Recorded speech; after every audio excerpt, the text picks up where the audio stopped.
Welcome to the SWIKE podcast, the only podcast that shares the stuff you didn't know you needed to know about jobs, careers, and life. The SWIKE podcast, the stuff I wish I knew earlier.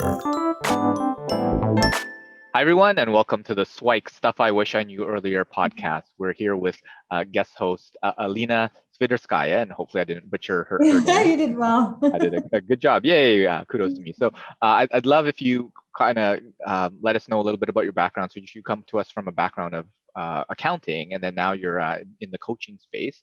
But I'd love if you elaborate a little bit more about what you're doing now, and then we'll go back in time and see what you were like as a kid and get you back to present day. So tell us a little bit about what you're doing now.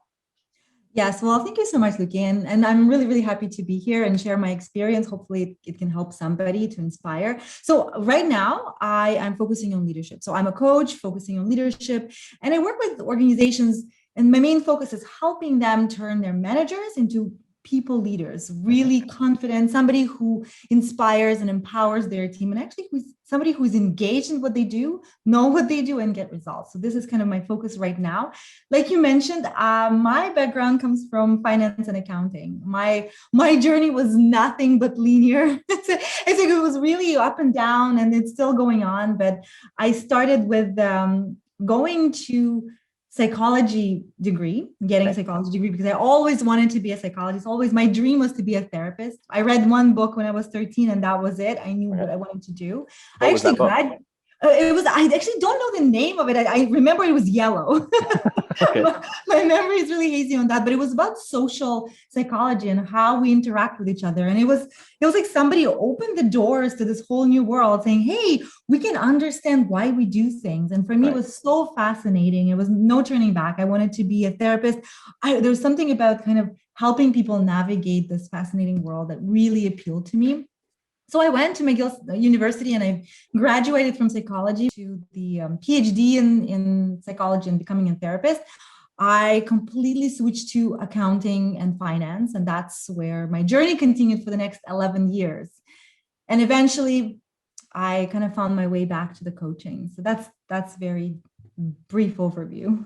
Sure, and would love to dive a little bit more into part of that journey. So if you can kind of turn back the clock and go back in time. So what was Alena like as a kid? What was she like kind of growing up? Like some of the influences that kind of started her off? Like what can you remember, maybe some of the earliest, most interesting, positive memory that you have?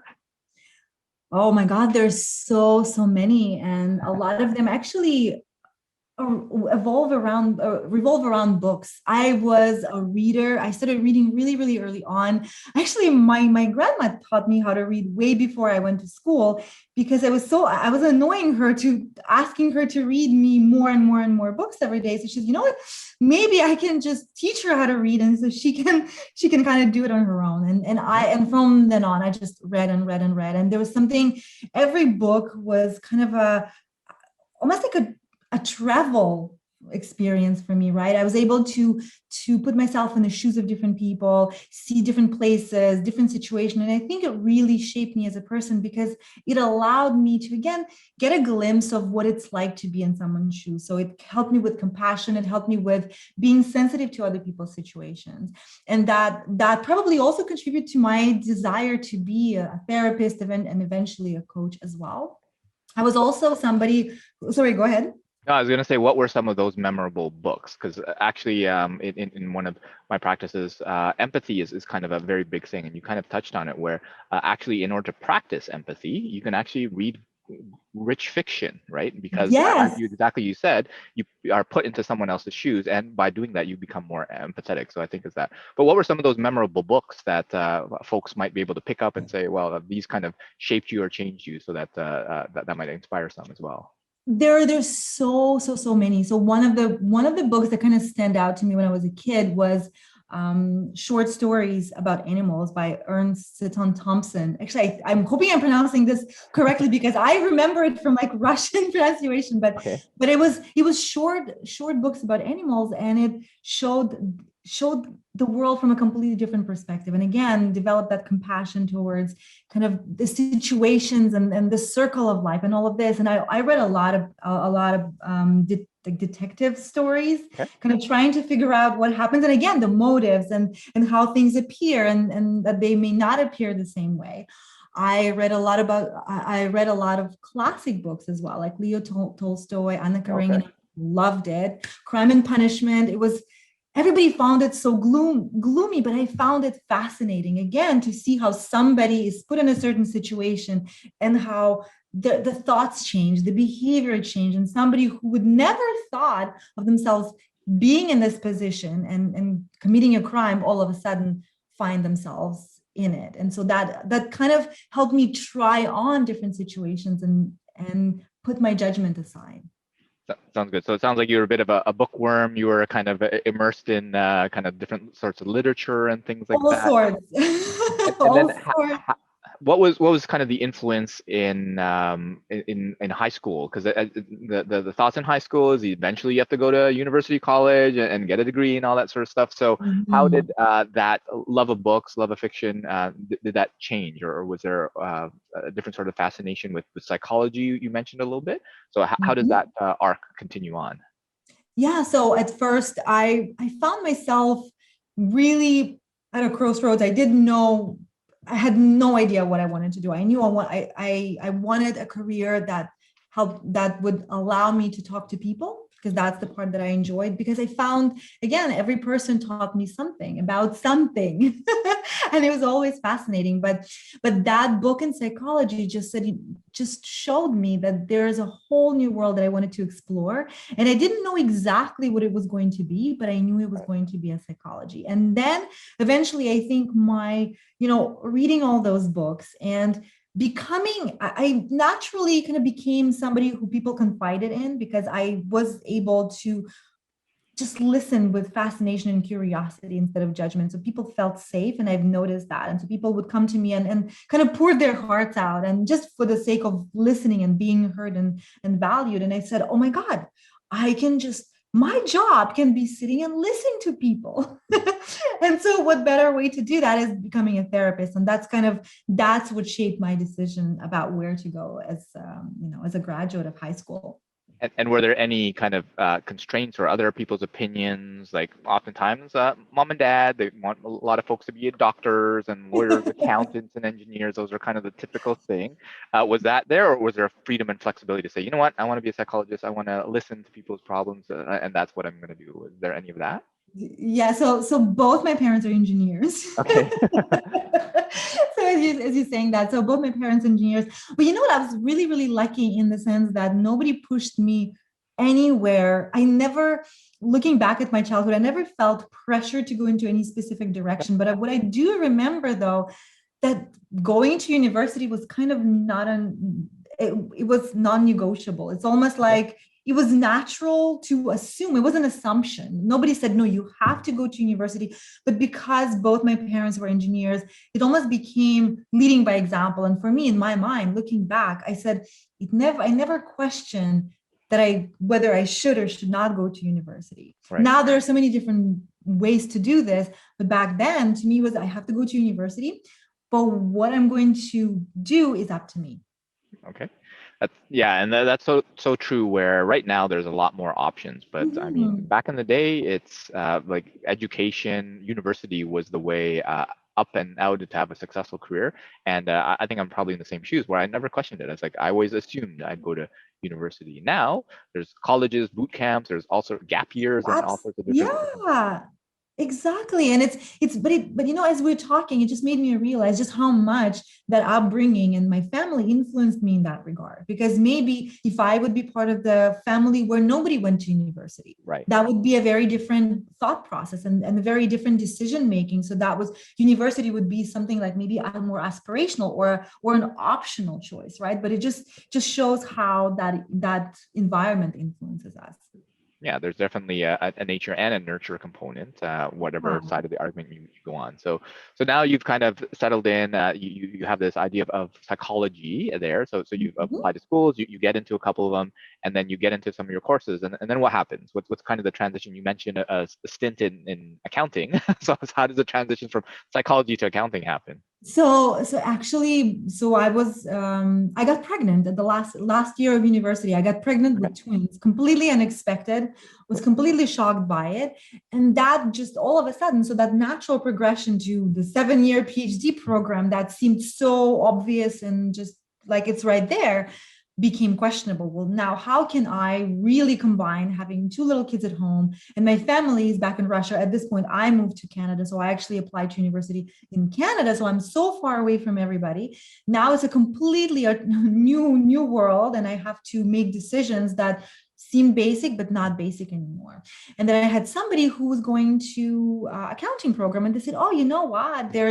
It's a great program and the job is guaranteed." So now my practical brain said, okay, now my focus is shifting. Now I need to take care of my family. So my dreams are now becoming kind of, I'm putting them on the shelf, going into completely new direction. So that's how I ended up in accounting and became a chartered public accountant. A degree and a position, a title I never imagined myself having, but here I was. And if you don't mind sharing a little bit about kind of that process, because yeah, having like a surprise like that thrown at you Yes. can be quite challenging. Can you kind of go back in time and let us know a little bit about like what were kind of the first emotions and thoughts that were happening, and like how did you wrestle with them and deal with them? Because at one side you have like this PhD, I know exactly what I want to do, and then oh, surprise, we have twins. Even to that very important blessings that you received. Yes. But at the end of the day, then it goes to that practical. So can you walk us through a little bit more on some of the decision making processes along there, or what was challenging about it, how you overcame it, and Mhm. that type of life you're willing to share? Yeah, so I'll be very honest. The first 2 weeks are probably a blur. Okay. Kind of just like, okay, what is going on? What's happening? What do I do now? So I had the Right. time to kind of just sit with that, with all of the emotions and being overwhelmed and kind of just trying to picture my life, because all of a sudden everything that I knew was certain became a fog. So now all of a sudden, like Right. the fog kind of came down and I couldn't navigate the next 100 meters. The next few steps all of a sudden became unclear. So I had to sit with this for a while and trying to and allowing all of this to settle, to kind of the mind settling into new situation and trying to see what would be the best for the both worlds. And I started exploring different things and talking to different people and saying, okay, now that the 7-year journey that I could have is no longer, I don't have that runway anymore. I need to Sure. shorten it. So what else am I strong at? What else can be useful to me in the future that I would be interested in? And one of my friends who was and doing Bachelor of Commerce at the time said, you know what, in business there is a human side to this. There is marketing. There is all sorts of different business sides. I started reaching out to my friends, also talking to professors, trying to understand what this program was about and how I can use my strengths and how I can bring something to the program and how the program can help me also develop and grow. And it seemed like a really good and interesting program at the time. So I said, you know what, whether I'm going to go into therapy, maybe I'm going to explore industrial psychology later on. So it kind of also allowed me to use my strength and still focus on the human aspect of that. And then once I started doing the Bachelor of Commerce program, that led me to accounting, because that honestly was just me putting on my practical hat and saying, I need to make sure that I will be able to get a good job that will allow me to provide for my kids. And that's how I moved into accounting. And from then on, the next 10, 11 years was finance and accounting in different positions. Yeah, I'd love if you shared a little bit more about that kind of the exploration path. So you've kind of said you went down that path of commerce, of business. Your friend kind of Mhm. turned you on, hey, there's all these human elements, the marketing side, the psychology or whatever it is, Mhm. organizational design and all that. And then like through accounting. So you finally said, got hit by the practicality bat or whatever it is, and say, you know what, all that Yes. stuff is great, but I need to kind of settle down in something more practical. So what was that decision process, or how did you go through like deciding, you know what, I'm gonna park my hopes and dreams and aspirations and say, you know what, I'll do accounting? Like how did you wrestle with that argument with yourself or other people around you?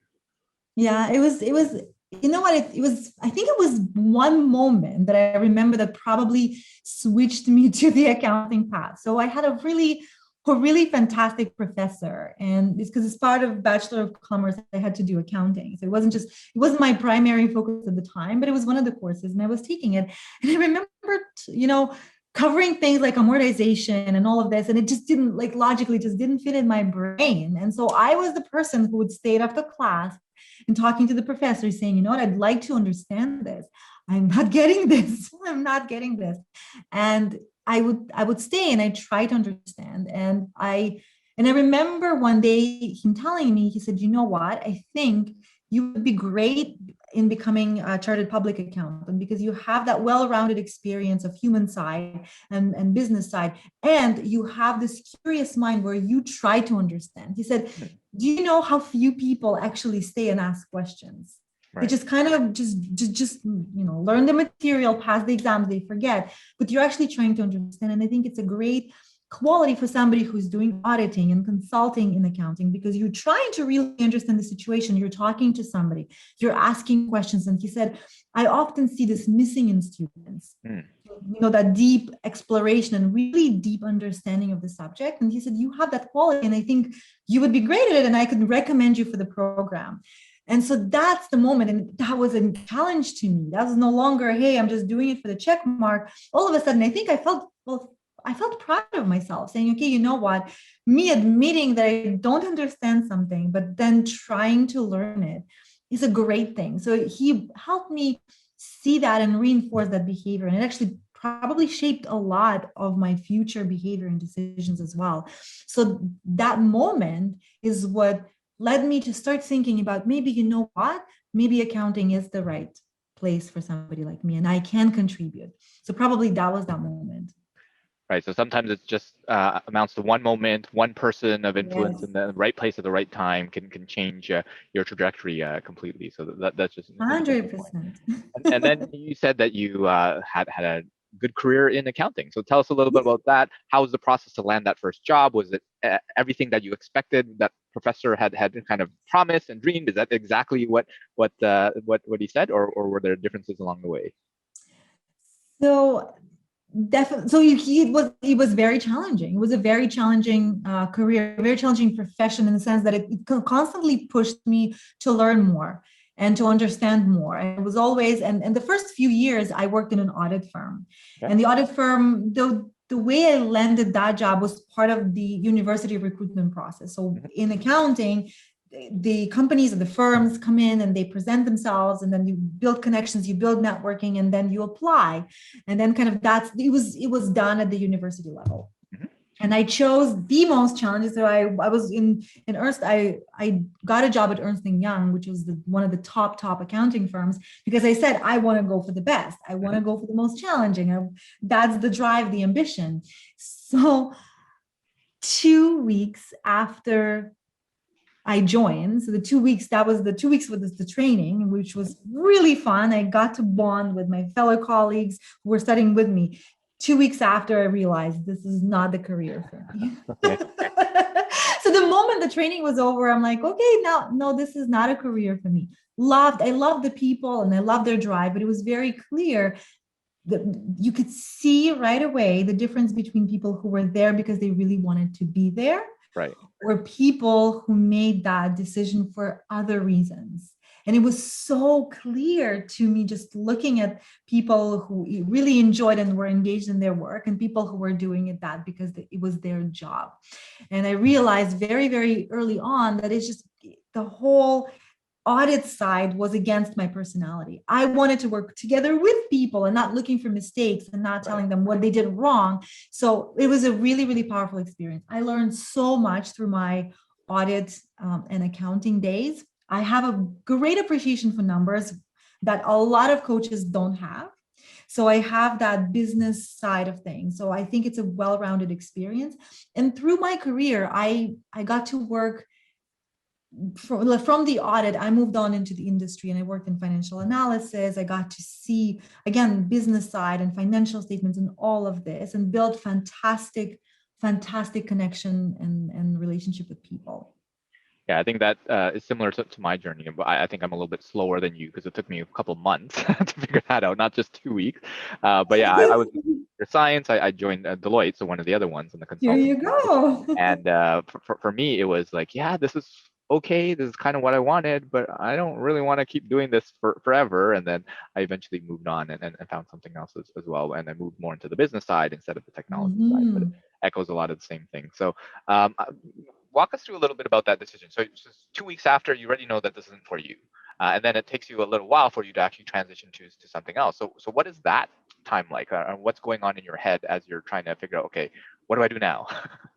Yeah, so that was probably the most challenging part because on one hand I have my kids at home, so that's my motivation to actually continue doing this. And the first 2 years in audit is going to school 3 times a week from 6 to 9, doing the CPA programs, the Chartered Public Accountant program, Right. working full time, and then coming back home and having kids. So all of this is very, very stressful and challenging. Is trying to balance all of this. It's challenging without having kids, but when you have kids, and Yeah. that is a challenge. But it also something that kept me going. It was a very clear reason why I'm staying and why I'm doing this. So it kept me there. But I knew that once I get my CPA, I knew I was going and I was changing my profession. But I didn't have the courage to change completely at that time because imposter syndrome. And hey, I just invested so much time getting the CPA, getting my degree and getting that experience. So starting over right now with little kids, no, it's out of the question. So I started transitioning very slowly, kind of just doing this little course corrections, just tiny little bit. So from big firm, I went to a smaller firm. So that was a little bit more flexible. It was a little bit, the types of clients were different, type of people were different. It was a little bit less rigid. So I shifted just a little bit. Then I shifted a little bit more and I went to an industry, a pharmaceutical company, where again, it was less accounting, more finance, more people, more training. So I did little shifts because I didn't have the courage to just say no. And in 4 years of doing the, work in industry and in finance, I remember getting an opportunity that was fantastic.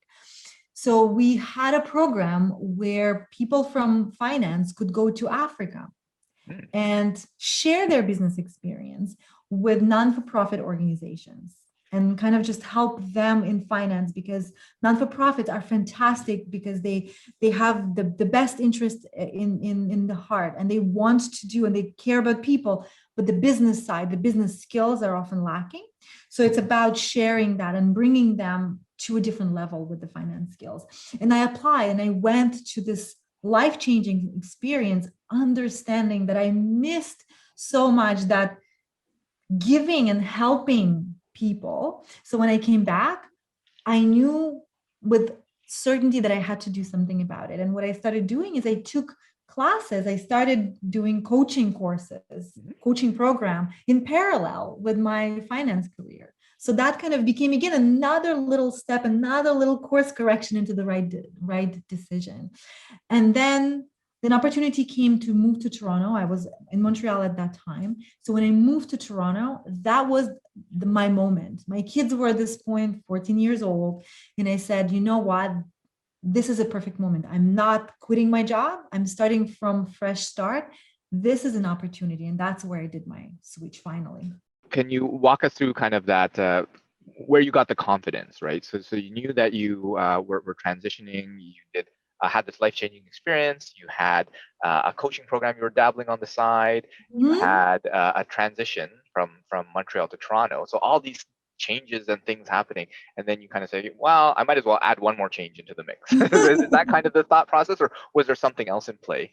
So what happened was, it wasn't just one moment in time. It was slowly kind of growing. And one of the things that I have noticed about myself a while back is that when people would ask me, what do you do?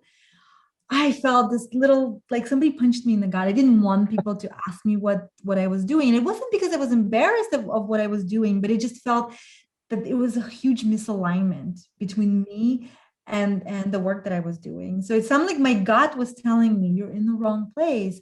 And I remember there were so many nights when I would go to bed and thinking, I'm going to regret this. Mm. Like this, when you read articles of like what people regret when, just a moment before they die, what they're Yeah. talking about. And I knew if I didn't change that, if I didn't really find something that would be in a good alignment with myself, that I would regret it. And I think that's what kept telling me, you have to do something about it. You have to do something about it. But it actually took me a while to figure out what is it that I wanted to do. It wasn't as easy as saying, oh, I want to be a therapist, because I didn't want to be a therapist anymore. Right. What I realized through my career, through my talking to people, I realized my strength was not in taking somebody who's not motivated at all, somebody who's feeling really, really down, and bringing them to the average level. My strength was to take somebody who was average and helping them create some big plans and goals and move really, really high up. So taking somebody who is ordinary and making them extraordinary.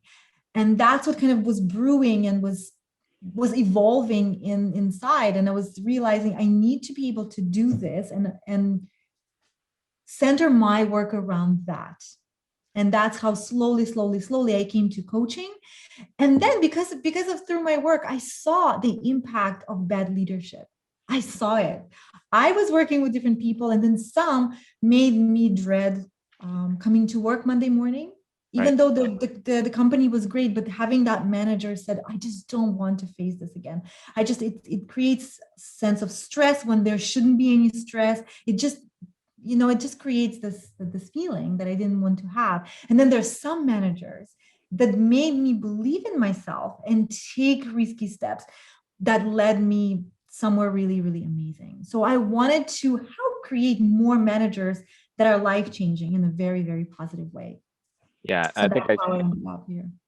I heard a research study that people tend to get promoted into leadership positions around the age of 36, I think was the average, or was the mean, was the median, I believe it was. But people get taught on how to become a manager and a leader at 40. So there's like a 4-year gap. If they do it. If they do. That's fair, because some people don't even get that, because you've already been doing it 5 years. We don't need to teach you, and then you got That's a good point. Habits kind of continue on. So there is that discrepancy, and hopefully more and more of these kind of leadership skills happen even earlier. And I think that's definitely needed, because as you mentioned, I think there's a quote that people don't leave jobs, they leave managers or bosses, right? Absolutely. And it's oftentimes that's the case, where if the job's great but your boss is horrible, that's a really tough situation. But if your boss is amazing and the job's not that great, most people can deal with that and actually don't mind that as much. So talk to us a little bit about kind of that journey of finding where you are right now. And I think you're still on that journey to figure out exactly. But for those who are thinking of kind of changing things, and how do you find that path, and what were those things that you were thinking about in order to find kind of the fact that you want to help leaders or folks that kind of these average leaders become better leaders? What was that journey like? So and so that journey actually was I remember the last year that I was with the company in the corporate world.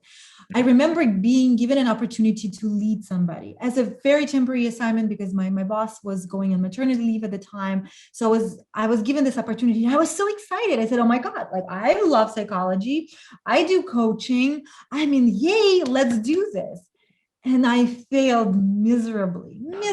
I remember realizing, oh my God, just because I was so good at my job and I understood the processes, just because I know psychology, just because I know all of this, does not make me a better leader. It really, really doesn't. So I felt I had the best intentions. I wanted to help. I wanted to evolve. I wanted to elevate somebody. I just failed miserably. And I knew this, and I knew that there is something missing, that I needed some very practical skills on how to become a better leader. And so that's what made me realize that so many people, and I saw this in front of my eyes, so many people are being promoted to leadership because they're great performers. It makes sense, right? So there is that progression. Okay, you've been with the company for 5 years, 10 years, or whatever it is, or you're a star performer. So now the next logical step is we're going to make you a manager. So we'll give you a team and now you're going to manage. Very few companies now, more and more, but I'm thinking 10 years ago, 15 years ago, not many people actually did have a formal leadership training. It's because it was assumed, because you know your job. So now you will just have to lead people who do the job you used to do. It makes sense. And what people started doing is saying, okay, I'm still doing the work that I was doing, and now I'm leading people. So it kind of became an add-on. It's like an additional task. Whereas leadership, to be effective, it's a complete shift. It's a different type of role, which requires different characteristics, different skills, different perceptions and mindset. And so that's having failed miserably. It was painful. My ego was bruised. Oh my God. And I just felt terrible. And I realized, oh my God, there is a gap. So feeling that, I realized many people are in this position. So how can I just take my drive to help people, my coaching skills, my psychology knowledge, and understanding also of a business and corporate world, and how can I help? So now all of the stars kind of came aligned, and that was my opportunity to actually use my skills to help leaders. And when I moved to Toronto, I joined the Achievement Center. And the Achievement Center already had a really good developed leadership program. So that's how I started going to organizations and delivering that program. Sounds good. So thanks for sharing the journey along the way. And there's probably a lot of more deep dives that we could do in the future. But if you were to give yourself some SWIKE, the stuff I wish I knew earlier at different points in your time, maybe the most kind of pivotal ones along the way, like what are those moments, and what might you tell yourself if you could kind of slip yourself a little post-it note or like a voice memo or like a quick video to them? What might you share with yourself when you were younger?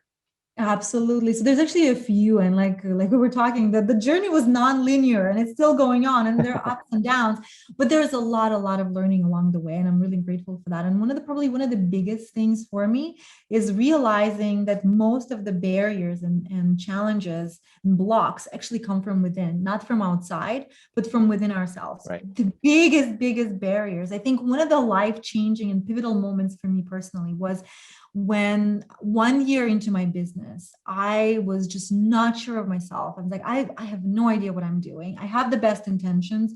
I know I have what it takes on paper, logically, theoretically, I know. It's just not working the way I was hoping. And I was ready to give up.